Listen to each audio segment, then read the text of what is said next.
ঢাকা বিশ্ববিদ্যালয়ের সাবেক শিক্ষার্থী শাহিন আলম ৪৪তম বিসিএস-এ শিক্ষা ক্যাডারে সুপারিশপ্রাপ্ত হয়েছেন তিনি। তার এই ক্যাডার হওয়ার পেছনে প্রাক্তন প্রেমিকার ছেড়ে যাওয়া সহ নানা ধরনের গল্প ছড়িয়েছে। তবে এসব পেছনে ফেলে টিউশনি করে স্ত্রীর মাসে পাঠানো ৬,০০০ টাকায় তিনি চাকরির প্রস্তুতি নেন বলে জানিয়েছেন। নিজের বিসিএস ক্যাডার হওয়ার গল্প ফেসবুকে লিখেছেন শাহিন আলম।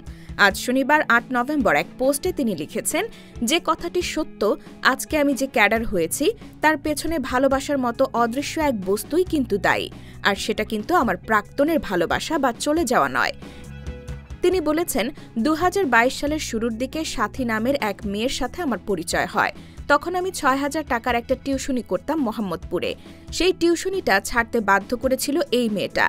টিউশনি ছাড়ার কারণে বলেছিল, আপনি ভালোভাবে বিসিএস-এর প্রিপারেশন নেন, টিউশন পড়িয়ে ৪ থেকে ৫ ঘন্টা নষ্ট না করে এ সময়টা পড়াশোনায় দেন, আর আপনার টিউশনের টাকার দায়িত্ব আমি নিচ্ছি।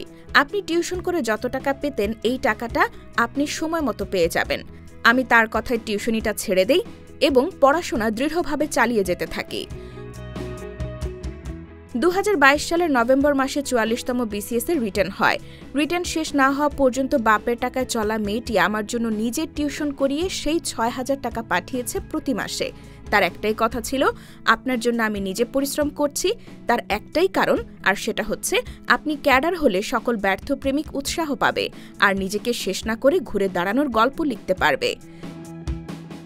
শাহিন লিখেছেন, হ্যাঁ, আজ আমি ক্যাডার, আর সেই মহিয়সী নারী আমার বর্তমান অর্ধাঙ্গী সাথী এবং আমার জীবনের নতুন গল্পের সাথী, যে নারীটাকে এখন আমি পৃথিবীর সবচেয়ে বেশি ভালোবাসি। আমার স্ত্রীকেও প্রতিকূলতার বিরুদ্ধে যুদ্ধ করতে হয়েছে, কিন্তু সে পেরেছিল। কিন্তু সব নারীর সে ক্ষমতা থাকে না, বা পরিবেশ পরিস্থিতিও এক হয় না। আমার প্রাক্তনের বেলাও হয়তো তাই হয়েছে। তার ঘুরে দাঁড়ানোর গল্পের নায়িকা প্রাক্তন নয়, স্ত্রী উল্লেখ করে তিনি বলেন, মানুষের জীবনে প্রাক্তন থাকতেই পারে। আমি চাই না আপনারা আমার প্রাক্তনকে দোষী করেন বা তার নামে কুরুচিপূর্ণ মন্তব্য করেন। ওর মতো ও তার পরিবার পরিজন নিয়ে ভালো থাকুক। আমি এটাই চাই সবসময়। ভালোবাসা যা নেয় কিছু কিছু ক্ষেত্রে বহুগুণে ফিরিয়েও দেয়। পৃথিবীর সকল মানুষ সুখী হোক।